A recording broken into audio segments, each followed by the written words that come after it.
3장을 이제 끝나고 이제 4장으로 들어가는데요.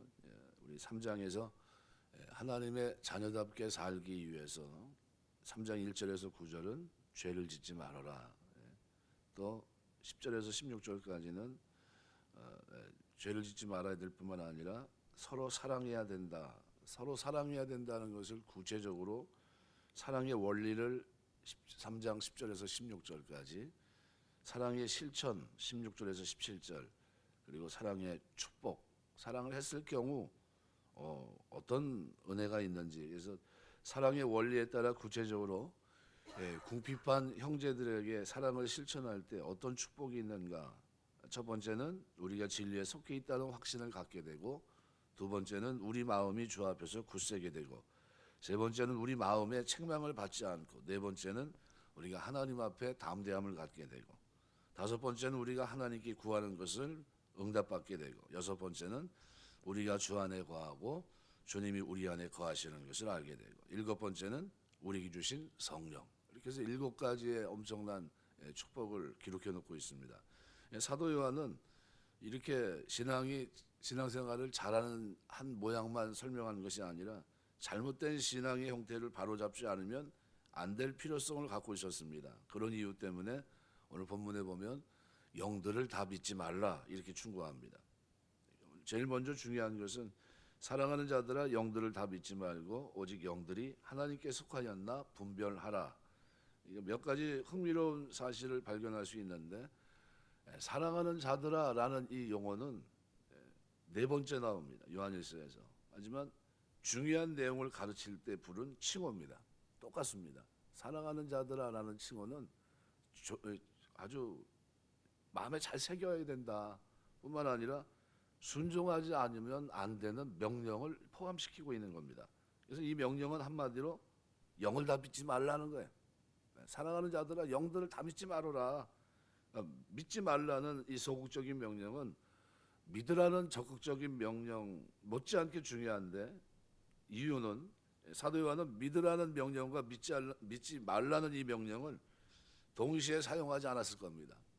한쪽으로만 치우치면 될 텐데 그러지 않고 두 걸 다 쓴 거는 두 개가 다 중요하기 때문이죠. 그러니까 그럼 뭘 믿어야 됩니까? 예수 그리스도의 이름을 믿어야 됩니다. 3장 23절 그 아들 예수의 이름을 믿고 이렇게 표현합니다. 그렇지만 영은 다 믿으면 안 된다는 거예요. 그래서 요한은 요한일서를 기록하면서 적극적인 명령만 쭉 기록하고 있는 게 아닙니다. 만일 적극적인 명령을 보면 2장 6절 그가 행하시는 대로 자기도 행할지니라. 2장 24절 너희는 처음부터 들은 것을 너희 안에 거하게 하라. 이게 다 명령입니다. 2장 28절 이제 그의 안에 거하라. 3장 10절 아무도 너희를 미혹하지 못하게 하라. 3장 11절 우리는 서로 사랑할지니. 18절 우리가 말과 혀로만 사랑하지 말고 행함과 진실함으로 하자. 4장 7절 우리가 서로 사랑하자. 5장 21절 우상에게서 멀리하라. 이건 다 뭡니까? 명령입니다. 한 8번 정도 나와요. 그러니까 사도 요한은 요한일서에서 이런 적극적인 명령만 하고 있는가? 아니요. 소극적인 명령을 딱 2개 합니다. 오늘 본문에 나와 있는 4장 1절 영을 다 믿지 말고 라는 거예요. 그러니까 이 소극적인 명령입니다. 또 하나는 2장 15절에 기록한 대로 이 세상이나 세상에 있는 것들을 사랑하지 말아라. 이 2가지 금령이 들어있는 공통점은 영과 세상이 하나님께 속해 있지 않다라는 거예요. 영과 세상은 하나님께 속해 있는 것이 아니라는 거예요. 그러니까 하나님께 속하지 않은 영도 믿으면 안 되고 하나님께 속하지 않은 세상도 살아가면 안 된다라는 거예요. 사도 요한은 하나님께 속하지 않은 영을 믿지 말아야 되고 하나님에게 속하지 않은 세상을 사랑하지 말라고 명령하는데, 이유는 간단합니다. 그리스도인들은 하나님께 속한 사람들이기 때문에 그렇습니다. 우리가 하나님께 속해 있어요. 그러니까 영들도 조심해야 되고 또 세상도 사랑하면 안 됩니다. 근데 그들도 한때는 세상에 속해 있었지만 예수 그리스도께서 그들을 하나님에게 귀속시키기 위해서 값진 대가를 지불하셨습니다. 십자가에서 죽으신 거죠. 피를 흘리신 겁니다. 그래서 예수께서 그들을 당신의 피값으로 사셔서 세상과 사단의 선악기에서 건져내신 겁니다. 이와 같은 과정을 거쳐서 하나님의 백성이 된 그리스도인들은 결탄코 하나님에게 속하지 않은 영을 믿으면 안 된다는 거예요. 그 이유가 뭡니까? 그래서 요한은 영을 다 믿지 말라 경고한 이유도 제시합니다. 많은 거짓 선지자들이 세상에 나왔기 때문이다. 거짓 선지자들은 사도 요한과 같은 신앙 공동체에서 신앙생활을 하던 사람들입니다. 그런데 그들 중 일부가 성령의 특별한 임재와 역사를 경험했다고 공언하면서 그들끼리 그룹을 이룹니다. 그리고 신앙 공동체를 떠난 사람들이에요. 이 일이 뭐 평신도에만 일어나는 거라 생각하시면 안 됩니다. 우리 노회에서 같이 목사로서 섬기던 어떤 사람이 신천지로 갔더라고요. 그리고 신천지에 있으면서 우리 노회 소속되는 어려운 개척교회 목사를 불러서 밥을 먹자고 하더라고요. 미혹하는 걸 하더라고요. 미혹. 그래가지고 그 얘기를 제가 듣고서 깜짝 놀랐어요. 우리가 처음 볼 때는 뭐예요? 문제 없어 보였는데 나중에는 지금 뭐 하고 있습니까? 미혹됐고 그리고 분별하지 못하는 거예요. 그래서 어떻게 됐습니까? 흔들리는 거죠. 그 사람은 금이 그 속에 속해 있는 거예요. 그럼 그런 모습을 우리가 지금 보고 있거든요. 그러니까 똑같은 내용입니다. 성령의 특별한 임재 그리고 역사를 경험했다고 공언하면서 그들끼리 그룹을 이루고 그리고 하나님의 건전한 공동체에서 떠난 사람들입니다. 이미 사도 요한의 권고대로 그들은 누굽니까? 적그리스도예요. 그래서 요한 1서 2장 19절 말씀에 보면 이렇게 표현합니다.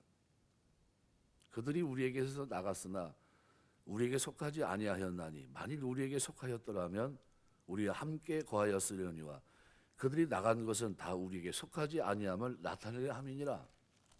뭘 가지고 알 수 있습니까? 그런 걸 보면서 분별하지 못하고 미혹돼서 나간 걸 보면서 저 사람은 우리에게 속한 사람이 아니구나 하는 것을 알 수 있어요. 그러니까 적그리스도이며 거짓 선지자들인 그들은 그리스도인들을 속였는데 특히 그리스도에 관해서 잘못된 가르침을 속입니다. 베드로는 이런 거짓 선지자들을 분명히 경고하고 있습니다. 그래서 베드로 후서 2장 1절 보면 그러나 백성 가운데 또한 거짓 선지자들이 일어났었나니 이와 같이 너희 중에도 거짓 선생들이 있으리라. 그들은 멸망하게 할 이단을 가만히 끌어들여 자신들을 사신 주를 부인하고 임박한 멸망을 스스로 취하는 자들이라 이렇게 표현합니다. 베드로 후서 2장 1절. 그러니까 거짓 선지자들은 신앙 공동체를 떠나면서 그들이 하나님께 속하지 않았다라는 사실을 나타냈고 뿐만 아니라 그들이 하나님께 속하지 않은 것을 나타낸 것이 또 있는데 바로 그것이 드러난 성령의 현상입니다. 그들에게 드러난 현상은 신앙 공동체에서 나타난 현상과는 달랐습니다. 그래서 영들을 분별하라라는 경고에서 사용된 영, 이것은 단수형이 아니라 복수형입니다. 그래서 성경은 단수형 거짓 선지자들의 영을 복수형으로 다른 영으로 표현하고 있습니다. 영 헬라어로는 퓨르마라는 단어인데 여기서 사용된 영은 복수형인 푸르마티입니다. 푸르마티. 그러니까 거룩한 영인 성령과 다른 영들은 그럼 어떻게 다른가? 성령은 죄인들에게 구주 예수 그리스도를 소개하고 그리스도인들에게는 가르침과 인도를 줍니다. 반면에 다른 영들은 진리를 왜곡시켜서 그리스도인들로 하여금 하나님으로부터 멀어지게 하고 참된 공동체에서 떨어져 나가게 하는 다양하게 그들의 인격을 파괴합니다. 그런 영들로부터 영향을 받은 사람들은 마침내 개인적으로나 사회적으로 비인격적인 존재로 전락합니다. 그래서 대부분 이단에 속해 있는 사람들의 특징이 뭐냐면요, 미련한 것 같으면서도 잘 몰라요. 내용을 하나도 모릅니다. 그런 이유 때문에 거짓 선지자들의 영들은 악한 영일 수도 있고 더러운 영일 수도 있습니다. 악한 영들과 더러운 영들은 거짓 선지자들로 하여금 신비한 경험을 갖게 하므로 그들은 꿈을 통한 계시를 말합니다. 그리고 그런 계시를 멋대로 해석해요. 한동안 한 1년 이렇게 섬겼던 분이 계신데 지금 주님 오시는 것을 지금 준비해야 된다는 거예요. 기도합니다. 새벽 기도 이제 나오시고 하는데 제가 유심히 봅니다. 이제 보시는데 그분은 뭐 백투더 예루살렘을 얘기하면서 여기가 뭐 어떻고 뭐 하면서 그런 얘기를 쭉 하세요. 근데 그분들이 자기 혼자가 아니에요. 그게 아니라 그룹을 져갖고 돌아다닙니다. 한 7명이 한 팀인가 봐요. 그래서 그 중에 한 분이 저희 교회 이제 출석을 하면서 했는데, 다른 교회 가면 다 이단이라고 해서 쫓는다는 거예요. 근데 우리 교회에서도 이단이 뻔히 알면서 그냥 가만히 놔둬봤어요. 어떻게 하나. 그래서 좀 변화됐으면 좋겠다 이렇게 기다렸는데 변화 안 되더라고요. 그리고 마침내 떠났어요. 예, 아주 요란합니다. 떠날 때도. 그래서 이제 아주 직접 만났는데, 만나가지고 요즘 하나님이 자기한테 계시를 주는데 이제 직접 쓴대요. 그래서 노트를 보여주면서 이렇게 얘기합니다. 그래서 웃죠, 뭐 제가 그러시냐고. 그럴 리가 없는데. 그래서 뭐 얘기하길래, 아이, 아마 성도님한테만이 그 정도로 했다면 나한테는 더 심하게 하나님이 주셨을 텐데 그런 내용을 전혀 얘기하지 않고 나한테는 그냥 성경만 있다고 내가 그 얘기를 하는데, 말도 안 되는 얘기를 그렇게 합니다. 그렇게 씌어서 그렇게 다녀요. 예, 그런 분들이 있습니다. 네, 지금은 이제 교회를 떠나서 다른 곳으로 이주를 하셨는데 아마 바뀌지 않을 것 같아요. 예, 그런 걸 통해서 압니다. 그러니까 멋대로 해석해요. 그래서 꿈 얘기를 참 많이 합니다. 꿈을 꿨는데 뭐 어쩌고 저쩌고 뭐 합니다. 계시를 멋대로 해석해요. 거의 마술사처럼 행동하면서 말을 만들어내요. 거짓된 기적들을 일으킬 뿐만 아니라 그런 것들을 의지해서 그들의 구원만이 참되다고 하면서 신앙적으로 연약한 사람들을 미혹하는 겁니다. 예, 그래서 우리가 분별하는 게 중요해요. 그래서 오늘 본문에 사도 요한은 영들을 다 믿지 말고 오직 영들이 하나님께 속하였나 분별하라 이렇게 명령합니다. 이 명령은 너무나 중요한데 그 이유는 요한의 때나 지금이나 하나님께 속하지 않은 영들이 너무나 많기 때문입니다. 영적인 것을 깊이 추구하는 순수한 그리스도인들은 이 경고를 늘 마음에 둬야 돼요. 요한일서에서는 영들을 분별하라고 하는 내용과 영들을 믿지 말라는 내용과 세상을 사랑하지 말라는 소극적인 명령, 이 두 가지를 우리에게 주신 겁니다. 그러니까 그걸 잊지 마셔야 되겠죠. 그러니까 이 명령에서 사도 요한이 사용한 분별하라는 동사는 대단히 중요합니다. 그리스도인들은 선악도 분별해야 될 뿐만 아니라 빌립보서 1장 10절 영들도 분별하지 않으면 안 됩니다. 헬라어로 도키마조라는 분별하다라는 말은 한글 성경에는 분간하다, 시험하다, 살피다, 감찰하다, 헤아리다 또는 연단하다라는 뜻으로 다양하게 번역이 되어 있는 단어입니다. 여러분 이렇게 다양하게 번역된 이 분별하다라고 하는 이 주체는 누굽니까? 하나님과 그리스도입니다. 그러니까 하나님은 그리스도인들을 감찰하시고 또 시험하십니다. 마찬가지로 그리스도인들은 영들을 분별해야 돼요. 영들을. 그러면 거짓 선지자들이 그들의 영이 하나님께 속한 것인지 아닌지 어떻게 분별할 수 있는가? 첫 번째는 그들이 주장하는 성령의 역사가 하나님 말씀에 위배되지 않는지 살펴봐야 돼요. 어떤 지도자들이 안수하면 사람들이 넘어져요. 전에 그런 얘기 많았었잖아요. 넘어가는 것을 정당화하기 위해서 그들은 다니엘서를 인용합니다. 다니엘이 종말에 대한 환상을 본 후 너무 두려운 나머지 가브리엘 천사 앞에서 얼굴을 땅에 대고 엎드렸는데 다니엘서 8장 17절은 그런 내용이 아닌데 그걸 인용합니다. 그러니까 다니엘은 안수받고 넘어진 게 아니라 스스로 땅에 엎드러진 거거든요. 저는 마음대로 성경을 인용하면서 자신들의 영적 행위를 정당화하려고 하는 지도자는 거짓 선지자입니다. 그래서 베드로의 경고를 들을 필요가 있습니다. 베드로서 1장 20절 성경의 예언은 사사로이 풀 것이 아니니 그랬어요. 성경을 사사로이 풀면서 자기들의 행위를 정당화하는 사람들은 그들을 감찰하시는 하나님의 심판을 피할 수 없을 겁니다. 데살로니가전서 2장 4절. 두 번째로 하나님 말씀에 대한 자세입니다. 만일 지도자들이 하나님 말씀에 귀를 기울일 뿐만 아니라 그 말씀을 그들의 생활과 사역에 대한 최후의 기준으로 삼는다면 그들의 영은 하나님께 속한 겁니다.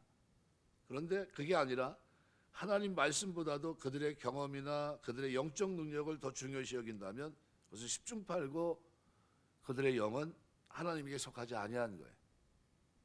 자꾸 꿈 얘기하고 자꾸 엉뚱한 얘기하면요 문제가 많은 겁니다. 세 번째는 그리스도에 대한 자세예요. 만일 그들의 삶과 사역이 예수 그리스도를 높이고 자랑한다면 그들의 영은 하나님께 속한 거예요. 하나님께 속했기 때문에 그리스도를 높이고 자랑합니다. 그러나 성령의 가장 중요한 사역은 그리스도의 영광을 드러내는 것이기 때문에 그렇습니다. 근데 모든 영광을 하나님께 돌리지 않고 자신에게 돌리면 문제가 있는 겁니다. 요한복음 16장 14절, 그가 내 영광을 나타내리니, 그는 누굽니까? 성령께서 내 그리스도의 영광을 나타내리니 내 것을 가지고 너희에게 알리겠습니다. 분명히 선언합니다. 말씀을 맺겠습니다. 우리 신앙생활에서 그래서요, 성숙한 신앙생활은 분별해야 될 것을 분별해야 되는 겁니다. 분별하지 못하면 문제가 되는 거죠. 섞어내야죠. 성숙한 신앙인들은 믿을 것은 확실히 믿고, 요한일서 3장 23절, 그의 계명은 이것이니 곧 아들 예수의 이름을 믿고 그가 우리에게 주신 계명대로 서로 사랑할 것이니라. 믿지 않아야 될 것은 또 단호히 거부해야 됩니다. 4장 1절, 사랑하는 자들아 영을 다 믿지 말고 오직 영들이 하나님께 속하였나 분별하라. 많은 거짓 선자가 세상에 나왔습니다. 이렇게 표현합니다. 아주 중요하겠죠. 만일 닥치는 대로 모든 것을 믿으면 그걸 우리는 미신이라고 합니다. 아니, 미신이야. 다 믿어버려. 반면에 아무것도 믿지 않으면 그것은 불신입니다. 그리스도인들은 영들을 분별하면서 믿을 것은 믿고 그렇지 않은 것은 배격해야 되는 겁니다. 이것이 분별이에요. 하나님 우리에게 지혜를 주셔서 하나님 말씀에 기초한 분별할 수 있는 은혜가 있게 되시길 주의 이름으로 축원합니다. 그래서 말씀을 왜 읽어야 되느냐? 거짓 선자들을 구분하고 거짓 선자들이 많이 나왔기 때문입니다. 흔들리지 말아야 돼요. 누구에게 하는 얘기일까요? 이거는요, 아이들에게요. 아이들. 청년들은 싸워 이기고, 아비들은 자녀들을 어떻게 해요? 자녀들이 아이로서 성장한 아이의 단계를 벗어나길 원하는데, 아이들은 세상에서 막 휘둘리는 거예요. 지금 분별하지 못하고 넘어지고. 그러니까 어떻게 해요? 사도 요한이 4장에 들어가서 그 얘기합니다. 사랑하는 자들아, 누굽니까? 정작 말하고 싶은 대상은 아이들이에요. 사랑하는 자들아, 영을 다 믿지 말고 오직 영들이 하나님께 속하였나 분별하라. 좀 생각을 좀 해보라는 거예요. 좀 자세히 보라는 겁니다. 그리고 그 영이 진짜 하나님과 관계된 것인지 돌아보라는 거예요. 그리고 하나님이 시험하듯이 시험해 보고 그 다음에 어떻게 해요? 믿을 것은 믿고 분별할 것은 분별하고 배격할 것은 배격할 것을 분명히 말합니다.